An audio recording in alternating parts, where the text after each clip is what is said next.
வணக்கம் let's sport நேயர்களே, நான் உங்க நிவாஸ். அண்ட் இது ஒரு இன்ட்ரெஸ்டிங்கான வீடியோவா இருக்க போகுது அப்படின்னு நான் நம்புறேன். எதை பத்தி இந்த வீடியோ அப்படின்னு கேட்டா, கிரிக்கெட்ல புதுசா ஒரு டேர்ம் உருவாச்சு. எப்ப அப்படின்னா 2022க்கு பிறகு. அது என்ன அப்படின்னா, இங்கிலாந்து வந்து டெஸ்ட் கிரிக்கெட் ஆடிட்டு இருக்காங்க. 2022 டயத்துல இங்கிலாந்து ரொம்ப மோசமான நிலைமையில இருக்காங்க. டெஸ்ட்ல 17 டெஸ்ட் மேட்சஸ் அந்த பாயிண்ட் வரைக்கும் ஆடி இருந்தாங்க. 2022ல இந்த விஷயம் நடக்கிறதுக்கு முன்னாடி வரைக்கும் வந்து 17 டெஸ்ட் மேட்சஸ் ஆடி இருந்தாங்க.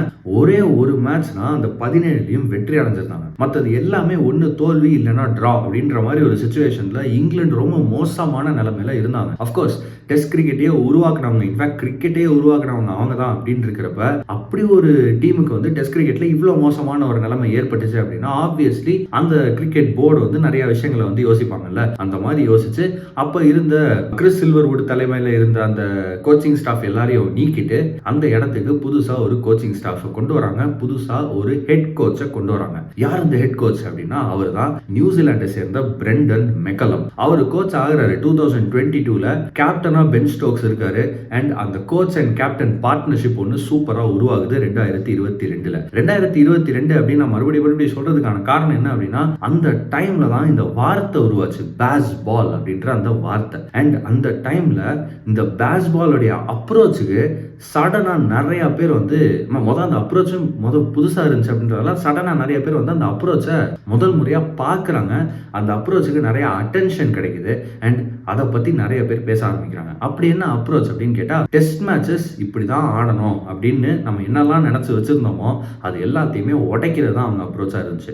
எந்த ஒரு பாயிண்ட்லயுமே டிஃபென்ஸ் ஆடுறதெல்லாம் அவங்களுக்கு வந்து பெரிய குறியே கிடையாது. ரொம்ப முக்கியமான விஷயம், மேட்சை வந்து டிரா பண்ணலாம் அப்படின்ற மாதிரி டிஃபென்சிவ் மென்டாலிட்டி வச்சுக்க கூடாது அப்படின்னு ரொம்ப கிளியரா இருந்தாங்க பேஸ் பால் அப்படின்ற அந்த அப்ரோச்ல. அப்படி என்ன பண்ணுவாங்க அப்படின்னு கேட்டா, இறங்கி வந்து அடிப்பாங்க. Boundaries 4 and 6s. Run rate வந்து 5-6 அப்படின்னு இருக்கும். ஓடிஐல இருக்கக்கூடிய ரன் ரேட்ஸ் மாதிரி 5-6ன்னு டெஸ்ட் மேட்சஸ்ல ரன் ரேட் வைப்பாங்க. தொடர்ந்து 100 ரன் செஷன்ஸ் வைப்பாங்க. விக்கெட்ஸ் விழுந்தாலும் பரவாயில்ல, ஒரு நாளுக்கு மேல பேட்டிங் ஆடுறதெல்லாம் எங்களுக்கு தேவையே கிடையாது. எங்களுக்கு வேணுன்ற ரன்ஸை நாங்கள் எவ்வளோ சீக்கிரம் அடிக்க முடியுமோ அவ்வளோ சீக்கிரம் அடிப்போம் அப்படின்ற அந்த மென்டாலிட்டியை கொண்டு வந்தாங்க. ரொம்ப முக்கியமான விஷயம், தோல்வியை நினைச்சு பயப்படக்கூடாது அப்படின்ற ஒரு பிலசாபிக்கல் சேஞ்ச், ஒரு சைக்கலாஜிக்கல் சேஞ்சை வந்து உருவாக்கிட்டு வந்தாங்க அப்ப இருந்த அந்த England team under Brendan McCullum. ஆனா பேஸ் பால் அப்படின்றது 2022ல உருவானது கிடையாது. என்ன பொறுத்த வரைக்கும் அது 2016லயே உருவாயிருச்சு. 2016ல அப்படி ஒரு இதுவே இல்லையே. 2016ல வந்து பிரெண்டன் மெக்கலம் இன்னொரு பிளேயரா தானே இருந்தாரு அப்படின்னு கேட்டா ஆமா. ஆனா அப்ப வந்து பிரெண்டன் மெக்கலம் நியூசிலாண்டுக்கு ஆடிட்டு இருக்காரு. ஆஸ்திரேலியாவுக்காக இன்ஸ்டா கிரைஸ்ட் சர்ச்ல ஒரு மேட்ச் நடக்குது. ஃபர்ஸ்ட் இன்னிங்ஸ்ல நியூசிலாந்து 370க்கு ஆல் அவுட். ஆனா பிரெண்டன் மெக்கலம் ஒரு 140 ரன்ஸ் சம்திங் அடிக்கிறாரு 79 பந்துகள்ல. Fastest century by New Zealand batsman. Test கிரிக்கெட்ல பிரெண்டன் மெக்கலமுடைய ஃபாஸ்டஸ்ட் செஞ்சுரி அது இருக்கு. 79 பந்துகள்ல வந்து ஒரு சதத்தையும் தாண்டி போயிட்டு இருக்காரு. அண்ட் மேட்ச் அந்த இன்னிங்ஸ் முடியும் போது 370க்கு நியூசிலாந்து ஆல் அவுட் 65 ஓவர்ல. First innings of a game ஃபாஸ்டா அடிக்கிறாரு. 300 ரன்கள் அடிச்சிட்டாங்க. முதல் டேக்குள்ளேயே வந்து அவங்களோட இன்னிங்ஸை முடிச்சிட்டாங்க. ஆஸ்திரேலியா கிட்ட எப்பா இனிமே நீங்க பேட்டிங் ஆடுங்க அப்படின்னு சொல்லிட்டு போயிட்டாங்க. அப்பவே அந்த மென்டாலிட்டியை ஒரு சிங்கிள் பிளேயரா பிரெண்டன் மெக்கலம் காமிச்சிருக்கிறாரு. அதே மென்டாலிட்டியை ஒரு கோச்சா ஒரு மொத்த டீமுக்கும் புகுத்த ட்ரை பண்றது தான் இந்த பேஸ் பால் அப்படின்னு நான் நினைக்கிறேன். இந்த பேஸ் பாலை பொறுத்த வரைக்கும் ஏன் வந்து இனிஷியலாக அந்த 2022-2023 பீரியடில் ஏன் எல்லாருமே வந்து அவ்வளோ அட்டென்ஷன் கொடுத்தாங்க அப்படின்னா, நம்ம எல்லாருக்குமே ஒரு மேட்ச் ஞாபகம் இருக்கும். 2021 இந்தியா டூர் ஆஃப் இங்கிலாந்து. நம்ம வந்து இங்கிலாந்துக்கு போய் ஒரு 5 மேட்ச் டெஸ்ட் சீரிஸ் ஆட வேண்டியதாக இருந்துச்சு. 4 மேட்ச் ஆடி இருப்போம். 2-1 அப்படின்னு ஒரு லீட் எடுத்திருப்போம். இந்தியா வந்து லீட் எடுத்திருக்கோம் அந்த சீரீஸ்ல. ஃபர்ஸ்ட் மேட்ச் டிரா பண்ணதுக்கு அப்புறம் ஒரு ஹெட்டிங்லில ஒரு மேட்ச் தோல்வி அடைஞ்சதுக்கு அப்புறம் 2 மேட்ச் நம்ம ஜெயிச்சிருப்போம். லார்ட்ஸ்ல ரொம்ப முக்கியமா ஒரு ஐகானிக் விக்டரி நம்ம எடுத்திருப்போம். அதுக்கப்புறம் ஓல்டு டிராஃபர்ட்ல நம்ம ஒரு மேட்ச் ஆட வேண்டியதா இருந்துச்சு. அன்பார்ச்சுனேட்லி நிறைய காரணங்கள்னால, நிறைய பாலிடிக்ஸ் இன்வால்வ் ஆனதுனால, ரொம்ப முக்கியமாக ஐபிஎல் வந்து அந்த டயத்தில் நடத்தணும் அப்படின்னு அவங்க முடிவெடுத்ததுனால, அப்போ வந்து கோவிடும் இருந்துச்சு. அப்படின்றப்ப ஒரு 14 day quarantine period, 2 week quarantine கொடுத்துட்டு தான் ஐபிஎல் ஆரம்பிக்கணும் அப்படின்ற மாதிரி இருந்துச்சு. அப்போ வேற வழியே கிடையாது, மிச்சம் இருக்கிற ஒரு மேட்சை சாக்ரிஃபைஸ் பண்ணியாவது ஐபிஎல் நடத்திடலாம் அப்படின்ற ஒரு முடிவை எடுத்த காரணத்தினால அந்த மேட்ச் நம்மளால ஆட முடியல. அப்போவே அந்த 5 மேட்ச் டெஸ்ட் சீரிஸ் ஆடி இருந்தா கதையே வேற. ஆனால் நம்ம அதை பற்றி பேச வரல. அந்த லாஸ்ட் மேட்ச், அந்த சீரீஸோட 5வது மேட்சை தனியாக ஒரு ஒன் ஆஃப் டெஸ்ட் மேட்சா 2022ல ஆடுறோம். அப்போ பிரெண்டன் மெக்கல்லம் கோச்சா வந்து நிற்கிறாரு. நாம வந்து டாமினேட் பண்ணிட்டு இருக்கிற அந்த டயத்தில் பிரெண்டன் மெக்கலம் கோச்சாக இல்லை. இங்கிலாந்து வந்து ஒரு தடுமாறும் நிலையில் இருக்காங்க. பட் மெக்கலம் கோச் ஆகிட்டு அந்த லாஸ்ட் மேட்சை இங்கிலாண்டை வந்து இந்தியாவுக்கு அகேன்ஸ்டாக ஆட கூப்பிட்டு வராங்க. பும்ரா அந்த மேட்ச் கேப்டன் பண்ணுறாரு. நம்ம எல்லாருக்குமே ஞாபகம் இருக்கும், ஜானி பேஸ்டோ சிங்கிள் ஹேண்டடாக அடின்னு வெளுன்னு வெளுத்து அந்த மேட்சை வந்து இங்கிலாண்டை ஜெயிக்க வைப்பார். அந்த இடத்துல நமக்கு வந்து ஒரு விஷயம் புரிஞ்சிச்சு. என்னதான் பும்ரா, ஷமி, சிராஜ்னு ஸ்டார் பவுலிங் லைன் அப் நம்ம வச்சுருந்தாலும் ஆர் நம்மன்ட்டு இல்லை, எந்த டீமாக இருந்தாலும் சரி, எவ்வளோ நல்ல பவுலர்ஸாக இருந்தாலும் பேர்ஸ்டோ மாதிரி ஒரு பேட்ஸ்மேன் வந்து ஒரு ஆன்ஸ்லாட், ஒரு அட்டாக்ல போகும்போது நம்ம பவுலர்ஸுக்கிட்ட ஒரு அதுக்கான பதில் இல்லை அப்படின்றத நம்ம வந்து அப்போ புரிஞ்சுக்கிட்டோம். இது வந்து நம்ம பவுலர்ஸுக்கு மட்டும் நடக்கிறது இல்லை. எவ்வளோ குவாலிட்டி பவுலர்ஸாக இருந்தாலும் டெஸ்ட் கிரிக்கெட்டை பொறுத்த வரைக்கும் பேட்ஸ்மேன் வந்து கான்ஸ்டண்ட்டாக அட்டாக் பண்ணிகிட்டே இருக்காங்க. அப்படின்றப்ப அவங்க வந்து ஒரு ஸ்டெப் பேக் எடுத்து அப்படியே மைண்டை கிளியர் பண்ணிவிட்டு ப்ரெஷர் இல்லாமல் திரும்ப பவுலிங் போட வருவாங்களா அப்படின்றது ஒரு பெரிய டவுட். அப்படின்றத வந்து இங்கிலாந்து புரிஞ்சுக்கிறாங்க. நம்ம எல்லாருமே புரிஞ்சுக்கிட்டோம் அப்படின்னு நான் நினைக்கிறேன். அந்த டயத்தில் அந்த மேட்சுக்கு அப்புறம் பார்த்தீங்க அப்படின்னா நிறைய பேர் வந்து இங்கிலாந்து மேலே பெரிய ஒரு நம்பிக்கையை வச்சாங்க. இந்த அப்ரோச் வந்து இங்கிலாண்டை கண்டிப்பாக வந்து ஜெயிக்க வைக்கும் அப்படின்னு. இங்கிலாண்டை பொறுத்த வரைக்கும் அவங்களுடைய டெஸ்ட் கிரிக்கெட் சக்ஸஸ் அப்படின்றது இந்தியாவுக்கு அகேன்ஸ்டாக எத்தனை மேட்ச் ஜெயிக்கிறாங்க, பாகிஸ்தானுக்கு அகேன்ஸ்டாக எத்தனை மேட்ச் ஜெயிக்கிறாங்க, West Indies, South Africa, New Zealand, இந்த டீம்ஸ் எல்லாம் அவங்க பீட் பண்ணுறாங்களா இல்லையான்றதை பொறுத்து கிடையாது. அவங்க இந்தியா கூட 5 மேட்ச் தோல்வி அடையலாம். 5 மேட்ச் டெஸ்ட் சீரீஸில் இந்தியா கூட அவங்க ஒயிட் வாஷே ஆகலாம், கவலையே இல்லை அவங்களுக்கு. சவுத் ஆஃப்ரிக்கா அவங்கள வந்து இங்கிலாந்துலேயே வந்து 3 மேட்ச் டெஸ்ட் சீரீஸ் ஆடி தோக்கடிச்சுட்டு போனாலும் அவங்க கவலைப்பட மாட்டாங்க. அவங்கள பொறுத்த வரைக்கும் டெஸ்ட் சக்ஸஸ் அப்படின்னா அது ஆஷஸ் விக்டரி மட்டுமே.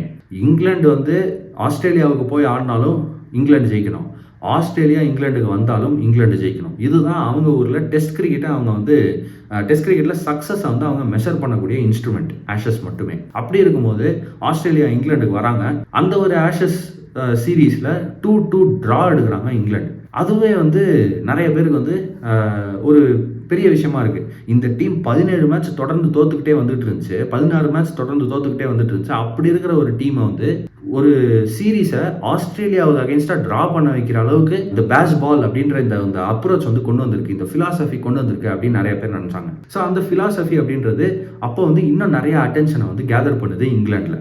அண்ட் அதை தொடர்ந்து பார்த்தீங்க அப்படின்னா செலெக்ஷன்லேருந்து எல்லாமே மாறுது. கவுண்டி கிரிக்கெட்லேருந்து பிளேயர்ஸை செலக்ட் பண்ணுறதை கம்ப்ளீட்டாக நிறுத்துனாங்க இங்கிலாந்து. ஏன்னா அவங்க விளையாட போகிறது வந்து டெஸ்ட் கிரிக்கெட்டே கிடையாது. அப்போது கவுண்டி கிரிக்கெட்ன்றது அவங்க ஒரு ரஞ்சி ட்ராஃபி மாதிரி, அது வந்து ஒரு ரெட் பால் கேம், 4 டே கேம். அந்த மாதிரி ஒரு ரெட் பால் கேம், 4 டே கேமில் நல்லா பர்ஃபார்ம் பண்ணுற பிளேயர்ஸை எடுத்தா என்ன, எடுக்கலன்னா என்ன? நாம் ஆட போகிறதே வந்து டெஸ்ட் மேட்சுக்குள்ளே ஒரு T20 தானே. அப்போ நல்ல T20 பிளேயர்ஸை எடுத்து டெஸ்ட் மேட்ச் ஆட வைப்போம் அப்படின்ற ஒரு மோடுக்கு வராங்க. இப்போ இதில் என்ன நடக்குதுன்னா, இனிஷியலாக அவங்க வரும்போது நல்ல டெஸ்ட் பிளேயர்ஸ் டீமில் இருக்காங்க. அந்த நல்ல டெஸ்ட் பிளேயர்ஸை நீங்கள் பயப்படாமல் ஆடுங்க அப்படின்னு வேற ஒரு ஃபிலாசபியில் ஆட வைக்கிறாங்க. அதுலேருந்து இனிஷியலாக அவங்களுக்கு சக்ஸஸ் கிடைக்குது. அந்த சக்ஸஸ் அவங்களுக்கு கிடைக்குது அப்படின்ற மாதிரி தெரிஞ்ச உடனே அதை இன்னும் எவ்வளோ மேக்ஸிமைஸ் பண்ண முடியும்னு பார்க்குறாங்க. அதை அடுத்தடுத்த லெவலுக்கு கொண்டு போகணும்னு பார்க்குறாங்க. அதில் கொண்டு வர எக்ஸ்ட்ரீமான டெசிஷன்ஸில் தான் இந்த மாதிரியான டெசிஷன்ஸ்லாம் அமையுது அப்படின்னு நான் நினைக்கிறேன். கவுண்டி கிரிக்கெட்லேருந்து பிளேயர்ஸை செலக்டே பண்ணாமல் அடுத்து அவங்க பண்ணுறது எல்லாமே வந்து T20 பிளேயர்ஸை டெஸ்ட் டீமுக்குள்ளே கொண்டு வரது. அந்த மாதிரி நிறைய T20 பிளேயர்ஸ் உள்ளே வராங்க.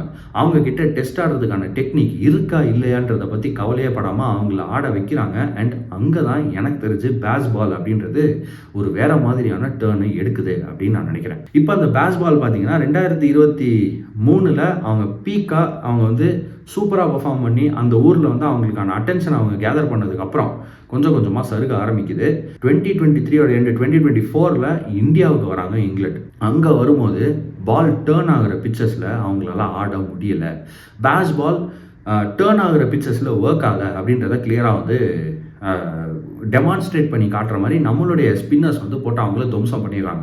ஆனால் அவங்களும் ரிலண்ட்லெஸ்ஸாக நீங்கள் எங்களை அவுட் ஆகினாலும் பரவாயில்ல, நீங்கள் வந்து டேர்னிங் பிச்சர்ஸ் கொடுத்தாலும் பரவாயில்ல, நாங்கள் வந்து பாலை தூக்கி 6 தான் அடிக்க போகிறோம் அப்படின்னு ஆடினதும். அண்ட் அங்கே ரொம்ப முக்கியமான விஷயம், குவாலிட்டி பேட்ஸ்மேன் கவுண்டி கிரிக்கெட் ஆடி ப்ராப்பராக டிஃபென்ஸ் ஆட தெரிஞ்ச, ஷார்ட்ஸ் ஆட தெரிஞ்ச பேட்ஸ்மேன் இல்லாமல் T20 ஸ்பெஷலிஸ்ட்லாம் டெஸ்ட் மேட்சஸ் உள்ளே வந்ததுக்கப்புறம் வந்த மிகப்பெரிய பிரச்சனை, அவங்களால நிறைய இடங்களில் வந்து கேமை கண்ட்ரோல் பண்ண முடியல அப்படின்றத நம்ம பார்த்தோம். ஃபார் எக்ஸாம்பிள் அதே சீரீஸில் அந்த இங்கிலாந்து இந்தியா டெஸ்ட் சீரீஸ்லேயே ஆலி போப் ஒரு பிரில்லியன்ட் 100 அடிப்பார். ஆனால் அந்த ஆலி போப் 100 அவங்களுக்கு வந்து ஒரு நிறைய கான்ஃபிடன்ஸ் கொடுத்துருக்கணும். அவங்களுக்கு அந்த மாதிரி ஒரு பிளேயர், ஒரு ஆலி போப் மாதிரி ஒரு பிரில்லியண்டான பிளேயர் ஒரு 180 ஆட் ரன்ஸ் அடிக்கிறாரு அப்படின்னா ஓகே, அவர் எப்படி ஆடுறாருன்றதை பார்த்துட்டு அதே மாதிரியே மற்ற பேட்ஸ்மேனும் ஆடணும் அப்படின்னு நினச்சா அவங்க மாறி இருக்கணும். ஆனால் அதெல்லாம் பண்ணாமல் அந்த ஆலி போப் 100 அவங்களுக்கு வந்து எந்த விதமான யூஸும் இல்லாத அளவுக்கு மற்ற பிளேயர்ஸ்லாம் பேட்டிங் ஆடிருக்காங்க அப்படின்றது தான் அந்த இடத்துல வந்து ரொம்ப முக்கியமான ஒரு விஷயமா இருந்துச்சு. அந்த சீரீஸில் அடுத்தடுத்த கேம்ஸில் கூட அவங்களால எதுவுமே செய்ய முடியல.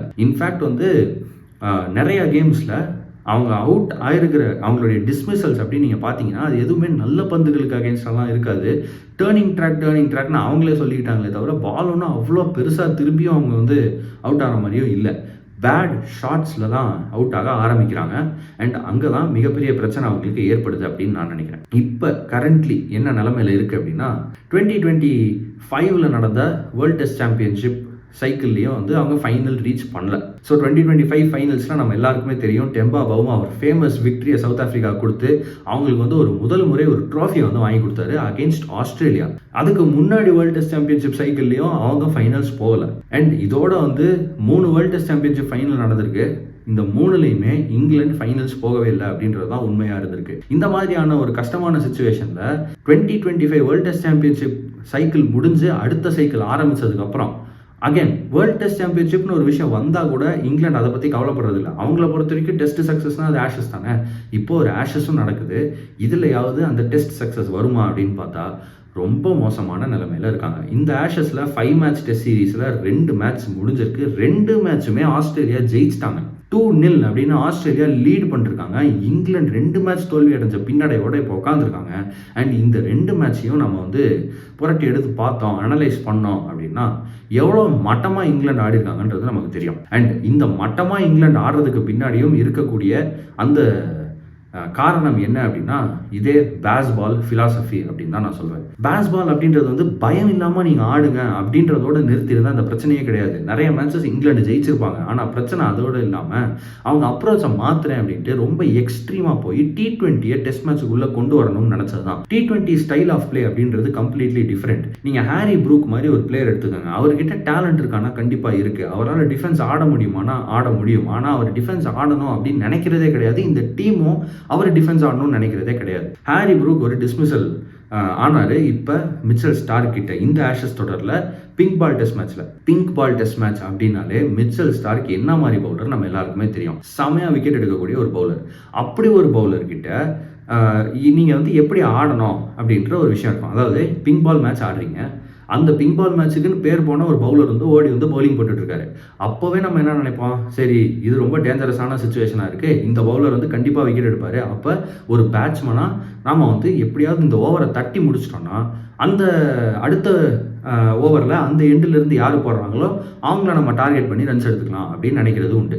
இன்னொரு ஒரு விஷயம் இருக்குது பிங்க் பால் டெஸ்ட் மேட்சஸில், அதாவது டே நைட் டெஸ்ட் மேட்ச் அப்படின்றது ஆரம்பிக்கும் போது மத்தியானம் ஆரம்பிக்கும். அந்த ஒரு ஆஃப்டர்நூன் ஈவினிங் டைம் ஆரம்பிக்கும். செகண்ட் செஷன் எப்பயுமே ட்வைலைட் செஷன் சொல்லுவாங்க இந்த மாதிரி டே நைட் மேட்சஸில். ஏன் அப்படின்னா அந்த செகண்ட் செஷன் சன்செட் ஆகும்போது நடக்கும். அந்த சன்செட் ஆகிற டைம் ஒரு 6 மணி 7 மணி நம்ம ஊரில் எப்படி இருக்கும்னு நமக்கு தெரியும்ல. அந்த டைமில் விசிபிலிட்டி ரொம்ப கேவலமாக இருக்கும். ஃபுல்லாக நைட் ஆயிடுச்சு அப்படின்னா உங்களுக்கு ஃப்ளட் லைட்ஸ் இருக்கும். அந்த ஃப்ளட் லைட்டோட லைட் மட்டும் இருக்கும், உங்களால் பாலை வந்து பார்க்க முடியும். ஃபுல்லாக டேயாக இருந்துச்சுன்னா டே லைட் இருக்கும், அப்போயும் உங்களுக்கு பால் நல்லா கண்ணுக்கு தெரியும். ஆனால் இது ரெண்டுமே இருக்கிற அந்த ட்வைலைட் பீரியடில் உங்களுக்கு அதுவாண்டு இல்லாமல் ஒரு மாதிரி நடுவில் மாட்டிகிட்டு இருக்கிற ஒரு சுச்சுவேஷன் இருக்கும். விசிபிலிட்டி ரொம்பவே மோசமாக இருக்கும் இந்த பிங்க் பாலை பொறுத்த வரைக்கும். அந்த சுச்சுவேஷனில் ஜென்ரலாக பேட்ஸ்மேன் ஆடுறதுக்கு விருப்பமே பட மாட்டாங்க. அப்படியே அவங்க ஆடினாலும் எப்படியாவது இந்த டயத்தை கடத்திடணும், எப்படியாவது வந்து சன்செட் தாண்டி ஃபுல்லாக ஃப்ளட் லைட்ஸ் ஆன் ஆனதுக்கப்புறம் நமக்கு மறுபடியும் விசிபிலிட்டி பெட்டர் ஆகும்போது நம்ம ரன்ஸ் எடுத்துக்கலாம், அது வரைக்கும் விக்கெட்டை விடாமல் இருக்கணும் அப்படின்னு தான் எல்லா பேட்ஸ்மேனும் நினைப்பாங்க. அந்த சுச்சுவேஷனில், அந்த ட்வைலைட் சுச்சுவேஷனில் மிச்சல் ஸ்டார்க் பவுலிங் போட வராரு. அதுவும் ரொம்ப கிளியராக தெரியுதுங்க. ஏன்னா கேப்டன் பண்ணுறது ஸ்டீவ் ஸ்மித் ஆஸ்திரேலியாவுக்கு. அவர் எந்த விதமான சட்டில்ட்டியும் வச்சுக்கல, கிளியராக சொல்கிறாரு. ஏன் அப்படின்னா அதுக்கு முன்னாடி டே லைட் இருந்தப்பெல்லாம் மிச்சல் ஸ்டார்க்கு அவர் ஓவரே கொடுக்கல. நான் வந்து டே லைட் இருக்கும்போது இவர் ஓவர் கொடுக்க மாட்டேன், என்னுடைய பெஸ்ட் பவுலருக்கு ட்வைலைட் வரும்போது தான் நான் ஓவரே கொடுப்பேன், பால் விசிபிலிட்டி கம்மியாக இருக்கும்போது தான் நான் ஓவரே கொடுப்பேன் அப்படின்னு சொல்லி கரெக்டாக மிச்சல் ஸ்டார்க்கை ஓவர் கொடுத்து அந்த ஸ்பெல்லை வந்து போட உள்ளே கொண்டு வராரு. அப்படி இருக்கும்போது அந்த நிலைமையில ஸ்டார்க்கை பார்த்து ஆடாமல் ஃப்ரண்ட் ஃபுட்டை வெளியே வச்சுட்டு ஏதோ லெக் ஸ்டம்புக்கு வெளியே வச்சு 6 அடிக்க போகிற மாதிரி T20 கேம் ஆடுற மாதிரி ஃப்ரண்ட் ஃபுட் எடுத்து வெளியே வச்சுட்டு ஒரு வீசினாரு பேட்டர். செமையாக காத்தடிச்சிருக்கோம் அப்படின்னு நான் நினைக்கிறேன். கேபா பிரிஸ்பேனில் அந்த மாதிரி ஒரு அந்த வீஸில் அவுட் சைட் எட்ஜ் வாங்கி ஸ்ட்ரைட்டாக ஸ்டீவ் ஸ்மித் கையிலேயே போச்சு ஸ்லிப்ஸில். இந்த பர்டிகுலர் டிஸ்மிசல் பற்றி நான் ஏன் இவ்வளோ பேசுகிறேன்னா, எந்த வித ப்ரெசன்ஸ் ஆஃப் மைண்டும் கிடையாது. மிச்சல் ஸ்டார்க்கை ஆடி முடிச்சிருவோம் அப்படின்றது கிடையாது. ஆப்போசிஷன் கேப்டன் ஸ்டீவ் ஸ்மித்து என்ன மாதிரியான ஒரு ஸ்ட்ராட்டஜி எடுக்கிறாருன்னு யோசிச்சு ஆடுறது கிடையாது. அண்ட் ஷார்ட் ஆகுது, அட்லீஸ்ட் பால் வெளியே அவுட் சைட் ஆஃப் ஸ்டம்ப் வருதுன்னா ஃப்ரண்ட் ஃபுட்டை வந்து அந்த லைன் ஆஃப் த பாலுக்கு கொண்டு போகிறது, பிச் ஆஃப் த பாலுக்கு கொண்டு போகிறது, அங்கேருந்து ஆடுறது அப்படின்றதும் கிடையாது. நீங்கள் ரன் அடிக்கணும்னு முடிவு பண்ணிட்டீங்க, ட்ரைவ் ஆடணும்னு முடிவு பண்ணிட்டீங்கன்னா அந்த ட்ரைவை நீங்கள் ப்ராப்பராகவாவது ஆடலாம், அதுவும் கிடையாது. T20 ஷாட் ஆடணும் அப்படின்னு நினைக்கிறது. T20ன்றது ஒயிட் பால் கேம். அந்த ஒயிட் பால் அப்படின்றது வந்து ரொம்ப ஹார்டாக இருக்கும். அது அவ்வளோ சீக்கிரம் வந்து சாஃப்ட் ஆகாது. அது மட்டும் இல்லாமல் அது எவ்வளோ ஹார்டாக இருந்தாலும் அந்த லேக்கர்ன்றது பெருசாக உங்களை பாலை வந்து மூவ் பண்ண விடாது. நீங்கள் எந்த இடத்துல ஆடினாலும் சரி அந்த ஒயிட் பால் பெருசாலாம் ஸ்விங் ஆகாது. அப்படி இருக்கும்போது அந்த ஒயிட் பாலில் நீங்கள் இந்த மாதிரி ஷாட்ஸ் ஆடினீங்கன்னா அந்த பால் பவுண்டரிக்கு போகிறதுக்கான வாய்ப்புகள் ஜாஸ்தி. அந்த ஷாட்டை நீங்கள் ரெட் பாலில் ஆடும் போதே உங்களுக்கு எதுவுமே நடக்காது. ரெட் பால் செமையாக ஸ்விங் ஆகும் ஒயிட் பாலை கம்பேர் பண்ணும்போது. அப்போ அந்த ஷாட்டை உங்களால் ரெட் பால்லே ஆட முடியாது. இது பிங்க் பால். பிங்க் பால் வந்து என்ன மாதிரி பிஹேவ் பண்ணுன்றது பால்கே தெரியாது. அப்படி ஒரு சுச்சுவேஷன் இருக்கும்போது நீங்கள் ஒரு பிங்க் பால் கேமில் ஒரு T20 ஷாட் ஆடுறது அப்படின்றது எந்த விதத்துலையுமே ப்ரெசன்ஸ் ஆஃப் மைண்டே இல்லை அப்படின்றத மட்டும்தான் காட்டுதே தவிர வேற எதையும் காட்டலை அப்படின்னு நான் நினைக்கிறேன். அந்த மாதிரியான ஒரு சுச்சுவேஷனில் தான் இப்போ இங்கிலாந்து ஆடிட்டு வராங்க. இது ஒரு விக்கெட் தான் அப்படின்னா இல்லை, இந்த மாதிரி தான் எல்லா விக்கெட்ஸும் போயிட்டு இருந்திருக்கு. அவங்களுடைய அப்ரோச்சும் இதே மாதிரி தான் இருந்திருக்கு. அண்ட் குவாலிட்டி பேட்ஸ்மேன் இல்லை அப்படின்னா ஆப்வியஸ்லி பவுலர்ஸுக்கும் அது ஒரு மிகப்பெரிய பிரச்சனை. அவங்களுடைய குவாலிட்டியும் கம்மியாகும். அண்ட் இப்போ பார்த்தீங்கன்னா பவுலர்ஸ் கிட்ட ஒரு பிளானும் இல்லை. ஸோ நீங்கள் வந்து பேட்டிங்லேயும் பிளான் இல்லை, பேட்டிங்லேயும் ஃபுல்லாக அட்டாக் தான் பண்ண போகிறேன்னு இருக்கீங்க. பவுலிங்கில் பிளானே இல்லை. அட்டாக் பண்ணுறோமா டிஃபெண்ட் பண்ணுறோமா என்ன மாதிரி பவுல் பண்ணுறோம் தெரியாமல் தான் பவுல் பண்ணுறாங்க. இந்த மாதிரி இருக்கும்போது match after match captain Ben Stokes கிட்ட மட்டும் கொஞ்சம் கிளாரிட்டி இருக்கிற காரணத்தினால அவரால் மட்டும் வந்து பவுலிங்கில் விக்கெட் எடுக்க முடியுது. அவராலையுமே பெருசாக பேட்டிங்கில் கான்ட்ரிபியூட் பண்ண முடியல ரீசெண்ட் டைம்ஸ்லாங்கிறத பார்த்தோம். ஆனால் பவுலிங்கில் அவர் மட்டும் தான் நல்லா போடுறாரு. இப்படி ஒரு சுச்சுவேஷனில் இந்த டீம் வந்து எப்படி மேட்சஸ் ஜெயிக்கும் அப்படின்னு எதிர்பார்க்குறாங்கன்னு சத்தியமாக தெரியல. அண்ட் இதை பற்றி ப்ரெஸ்ஸில் வந்து ரிப்போர்ட்டர்ஸ் ஜேர்னலிஸ்ட் கேள்வி கேட்கும்போது ரூடாக பதில் சொல்கிறதுன்ற ஒரு ட்ரெண்ட் வந்து அகைன் பேஸ்பால் வந்ததுக்கப்புறம் ஒரு 2023 அப்புறம் இந்த ட்ரெண்டும் வந்துருச்சு. ஜேர்னலிஸ்ட் வந்து ப்ரெஸ் கான்ஃபரன்சஸில் கேள்வி கேட்டால் அந்த கேள்விகளை வந்து டிஸ்மிஸ் பண்ணுறது, அக்ரெசிவாக பதில் சொல்கிறது. எப்படி அக்ரெசிவாக பேட்டிங் ஆடுறாங்களோ அதே மாதிரியே வந்து ப்ரெஸ் கான்ஃபரன்ஸ்லேயும் அக்ரெசிவாக பதில் சொல்கிறது. நாங்கள் இப்படி தான் ஆடுவோம் அப்படின்ற அந்த அரகன்ஸை காட்டுறதுன்ற மாதிரியான விஷயங்கள் ஏற்பட்டுட்டு வர்றதை நம்ம பார்க்குறோம். அதே விஷயம் இப்பயும் கண்டினியூ ஆகுது. ஆனால் 2 மேட்ச் தோல்வி அடைஞ்சதுக்கு அப்புறமும் நீங்கள் அரகண்டாக பதில் சொல்கிறீங்க, திமிரா பதில் சொல்கிறீங்க அப்படின்னா அது மக்கள் ஏற்றுக்கிற மாதிரி இருக்குமா அப்படின்னா இருக்காது. நீங்கள் வந்து மேட்சஸ் ஜெயிச்சுட்டு இருக்கும்போது கொஞ்சம் அரகன்ஸ் காட்டினீங்க, திமிரு காட்டினீங்கன்னா மக்களே ரசிப்பாங்க. இதை நம்மளே பண்ணியிருக்கோம். MS தோனி வந்து ஒரு ரிப்போர்ட்டரை கூப்பிட்டு அவர் தோல் மேலே கை போட்டு to you want me to retire அப்படின்னு கேட்டதெல்லாம் நம்ம இன்ன வரைக்கும் கொண்டாடிட்டு இருக்கோம். விராட் கோலி வந்து do I look like Pooja Bhatt types to you அப்படின்னு கேட்பாரு. என்னை பார்த்தா பூஜை பண்ணுற மாதிரி தெரியுதா அப்படின்ட்டு. அதே மாதிரியே வந்து சில ப்ரெஸ் கான்ஃபரன்சஸ்லாம் வந்து விராட் கோலி சொல்லிட்டு இருப்பாரு 21 wins 2 losses அப்படின்ட்டு. அது வரைக்கும் அந்த டீம் எப்படி பர்ஃபார்ம் பண்ணியிருக்குன்றத ஸ்டாட்டிஸ்டிக்காக சொல்லிட்டு இப்போ சொல்லுங்கள் என் அப்ரோச்சில் என்ன தப்பு இருக்குது, நம்ம ஜெயிச்சுட்டு தானே வரோம் அப்படின்னு சொல்லி கேட்பாரு. அந்த மாதிரியான திமிரான மூமெண்ட்ஸ், அரகண்ட் மூமெண்ட்ஸ்லாம் நம்மளே ரசிச்சிருக்கோம், நான் இல்லைன்னு சொல்லலை. ஆனால் டீம் நல்லா பர்ஃபார்ம் பண்ணும்போது உங்களுடைய ஸ்ட்ராட்டஜியும் ஒர்க் ஆகுது அப்படின்னு எல்லாருக்கும் தெரியும் போது அப்போ ஒரு சில கேள்விகளுக்கு நீங்கள் இந்த மாதிரி பதில் சொன்னீங்க அப்படின்னா அதிகம் ரசிப்பாங்க மக்கள். ஆனால் ஸ்ட்ராட்டஜி வேலை செய்யல, டீம் மோசமான நிலைமையில் இருக்குது, அப்போவும் நீங்கள் திமிரா பதில் சொல்கிறீங்க அப்படின்னா நீங்கள் வந்து மாற்றத்துக்கான ஆளாக இல்லை, நீங்கள் வந்து மாற்றத்தை விரும்பலை அப்படின்றது தான் வந்து இப்போ கிளியராக தெரியுது அப்படின்னு நான் நினைக்கிறேன். ஐ திங்க் இதுதான் வந்து மிகப்பெரிய பிரச்சனையாக இருக்குது, பிக்கெஸ்ட் ப்ராப்ளமாக இருக்குது இங்கிலாந்துக்கு அப்படின்னு நான் நினைக்கிறேன். பொறுத்து பார்க்கலாம் இதுலேருந்து அவங்க எப்படி மீண்டு வராங்க அப்படின்னு. பட் இதுக்கும் பேஸ்பாலுக்கும் உண்மையிலேயே பேஸ்பால் தான் இது எல்லாத்துக்குமே காரணமா அப்படின்னா டெக்னிக்கலாக சில விஷயங்கள் பேசலாம். பேஸ்பாலை பொறுத்த வரைக்கும் இப்போ நம்ம வந்து டிஸ்மிஸல் பேசணும், ஹாரி ப்ரூக்கோடைய டிஸ்மிஸல் பற்றி பேசணும். பட் அந்த டிஸ்மிஸலை விடுங்க, ஜென்ரலாக அவங்க ஆடுறதே வந்து 65 ஓவருக்கு 300 ரன்னுக்கு மேலே அடிச்சிடணும், இல்லை 50 ஓவர்லேயே 300 ரன்னுக்கு மேலே அடிச்சிடணுன்ற ஒரு பிளானில் தான் அவங்க இருக்காங்க. ஓடிஐ ஆடுற அதே ரன் ரேட்டில் தான் இங்கேயும் ஆடணுன்னு இருக்காங்க. ஒரு நாளைக்கு மேலெலாம் பேட்டிங் ஆடணும்னு அவங்க விரும்புகிறதே கிடையாது. பேட்டிங் ஆடினாலும் எவ்வளோ ஃபாஸ்ட்டாக வந்து ரன்ஸ் எடுக்க முடியுமோ அவ்வளோ ஃபாஸ்ட்டாக ரன்ஸ் எடுக்கணும்னு நினைக்கிறாங்க. ஐடியலாக டெஸ்ட் மேட்ச் பேட்ஸ்மேன் ஃபுல்லாக இந்த டீமில் இருந்து ப்ராப்பரான பேட்டிங் ஆடினாங்க, அதே ப்ராப்பரான பேட்டிங்கை இந்த மாதிரி வந்து ஃபாஸ்டர் ரன் ரேட்டில் ஆடினாங்கன்னா ஒரு 2 நாள் அவங்க பேட்டிங் ஆடினா 700-800 ரன் அவங்களால அடிக்க முடியும். ரெக்கார்ட்ஸ் பிரேக் பண்ண முடியும். Highest runs in single innings அப்படின்ற மாதிரி ரெக்கார்ட்ஸ் அவங்களால பிரேக் பண்ண முடியும். ஆனால் அந்த ரெக்கார்ட்ஸை பிரேக் பண்ணுறதை விட்டுட்டு கம்ப்ளீட்டாக அந்த T20 ஷிஃப்ட் டெக்னிக் தேவையில்லை, டெஸ்ட் பேட்ஸ்மேன் தேவையில்லை, T20 பேட்ஸ்மேன் போதும் அப்படின்ற மாதிரி அப்ரோச் எடுத்ததுனால இப்போ அவங்களால 300-350 தாண்ட முடியல நிறையா மேட்சஸில். அந்த மாதிரியான ஒரு சுச்சுவேஷன் ஏற்பட்டதுக்கப்புறம் அவங்களால கம்ப்ளீட்டாக எந்த ஒரு மேட்ச்லையுமே லீட் எடுக்க முடியல. டெஸ்ட் மேட்சை பொறுத்த வரைக்கும் நீங்கள் ஃபர்ஸ்ட் இன்னிங்ஸ் பேட்டிங் ஆடுறீங்கன்னா 500 ரன் நீங்கள் அடிச்சிட்டீங்க அப்படின்னா நல்ல லீடு எடுக்கிறதுக்கான வாய்ப்பு இருக்குது. அந்த நல்ல லீடை நீங்கள் இந்த ஃபர்ஸ்ட் இன்னிங்ஸில் எடுத்தால் தான் போக போக மேட்ச்சில் பேட்டிங் ஆட கஷ்டமாயிட்டே இருக்கும்போது செகண்ட் இன்னிங்ஸில் அந்த லீடை நீங்கள் தக்க வச்சுக்க முடியும். இல்லை உங்களுக்கு ஒரு டார்கெட்னு ஒன்று செட் ஆச்சுன்னா அதை டக்குன்னு சேஸ் பண்ணி ஜெயிக்க முடியும். சில நேரம் இன்னிங்ஸ் டிஃபரன்ஸ்லேயே வந்து மேட்சஸ் ஜெயிக்க முடியும். ஆனால் அந்த லீடு நீங்கள் ஃபர்ஸ்ட் இன்னிங்ஸில் எடுக்கலைன்னா மேட்ச் உங்கள் கையை விட்டு போயிடும். இதுதாங்க டெஸ்ட் கிரிக்கெட்டோட ரொம்ப பேசிக்கான ஃபார்முலா. இந்த ஃபார்முலா பிரெண்டன் மெக்கலமுக்கு புரியுதா அப்படின்றது தான் நமக்கு இருக்கிற மிகப்பெரிய கேள்வி. இங்கே தான் மறுபடியும் 2016க்கு போகணும் அப்படின்னு நான் நினைக்கிறேன். 2016 அந்த மேட்ச் ஃபாஸ்டஸ்ட் 100 பிளேயரை அடிக்கிறது பிரெண்டன் மெக்கலம். நான் சொன்ன மாதிரி 65 ஓவர்லாம் அவங்க 300 ரன்னு தாண்டி போயிட்டே இருக்காங்க. 370 ரன்னுக்கு ஆல் அவுட்டே ஏறுறாங்க. ஆனால் செகண்ட் இன்னிங்ஸில் ஆஸ்திரேலியா வராங்க. ஜோ பர்ன்ஸ் 320 பால் கிட்டத்தட்ட ஃபேஸ் பண்ணி ஒரு 170 ரன் அடிக்கிறாரு. ஸ்டீவன் ஸ்மித் டெஸ்ட் கிரிக்கெட்டில் one of the best players, one of the best batsman test கிரிக்கெட்டில். அவர் 200 பந்துகளுக்கு மேலே ஃபேஸ் பண்ணி 130 ரன் அடிக்கிறாரு. அவங்க 2 பேரும் நிறையா பால்ஸ் ஃபேஸ் பண்ணி ஒரு 100 அடிக்கிறாங்க. அந்த காரணத்தினால 500 ரன்னுக்கும் மேலே வந்து ஆஸ்திரேலியாவால் போஸ்ட் பண்ண முடியுது. அதை விட ரொம்ப முக்கியமாக முதல் டேலேயே வந்து நியூசிலாந்து ஆல் அவுட் ஆயிடுறாங்க. அதுக்கப்புறம் 2 நாள் ஆடுறாங்க ஆஸ்திரேலியா. 2 நாள் பேட்டிங் ஆடி முடிச்சதுக்கப்புறம் டே 4 தான் மறுபடியும் நியூசிலாண்டுக்கு பேட்டிங் ஆடுற வாய்ப்பே கிடைக்குது. அதோட ஒரு முக்கியமான விஷயம், இன்ஃபேக்ட் 2 முக்கியமான விஷயம், அந்த மாதிரி நீங்கள் ஆடினீங்க அப்படின்னா டே 4 தான் உங்களுக்கு அந்த செகண்ட் இன்னிங்ஸோட சைக்கிளே ஆரம்பிக்குது. ஃபர்ஸ்ட் நியூசிலாந்து செகண்ட் இன்னிங்ஸ் ஆடணும், அதுக்கப்புறம் ஆஸ்திரேலியா செகண்ட் இன்னிங்ஸ் ஆடணும். அப்படின்றப்ப டே 4ல் 2 இன்னிங்ஸ் ஆட வேண்டியது இருக்குது. அந்த மேட்ச் வந்து ட்ராவில் முடிகிறதுக்கான வாய்ப்புகள் அங்கேயே ஜாஸ்தியாகிடுது.